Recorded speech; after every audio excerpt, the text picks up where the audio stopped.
Hey guys, Jeff here, Dice Setters. So, like I said, I'm redoing my table. This is the expensive part right here. Um, they say it's synthetic. Some places offer wool. I haven't been able to get wool. To me, it feels like cotton. But anyhow, that's the expensive part right here. If you ever notice the tables, a lot of times they'd have a 6 and 9 here.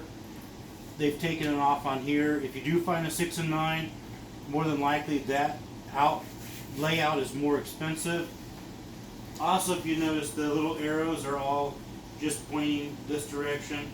If you actually find the arrows that actually point to the players and you know they're like this instead of just being straight across, that table is more expensive. So what this is how I had it before. This is just vinyl. It's what they make stuff out for boats and stuff like that, like the seat cushions and stuff like that. I tried it with one. I didn't like the bounce. It wasn't like the tables I played on. So I doubled it. And now, after COVID or during COVID, they've taken both of these off. And like I was saying before, they either just have an old one and they lay a new one on top of this guy, or they're just having this guy and only this guy. So that's why I have everything off. You can make this yourself. This is not plywood, it's that pressed board, but it's not OSB. I forgot what they call this. But this piece here was expensive as well. So you have a couple expensive pieces. What you play on. This guy here is expensive. And then the alligator things that you throw into, those are expensive. That's about the only expense that you really have on this thing. The rest is 2x4s. I put this here. That's to support the armrest that you have. I will be making another craps table for my shop. I'm going to make it a foot longer here, same width, 12 feet. That way, it's going to look, it's going to look bigger because it's wider for sure. But that's as simple as that. And like I said, just go with what your table feels like. And you can lay it out, then get dice. Practice, the sound, see how it rolls. You don't really want your dice to hit the floor. That messes up your dice. But you can definitely, hear a difference between that one and that one. And then when you put this guy on, for sure it's a lot different.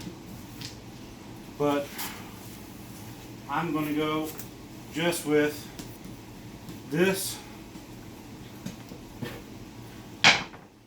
Hopefully, I won't have to take the table back apart again. But it's not terribly hard. It's, I could probably have it apart and back together again in 2.5 hours.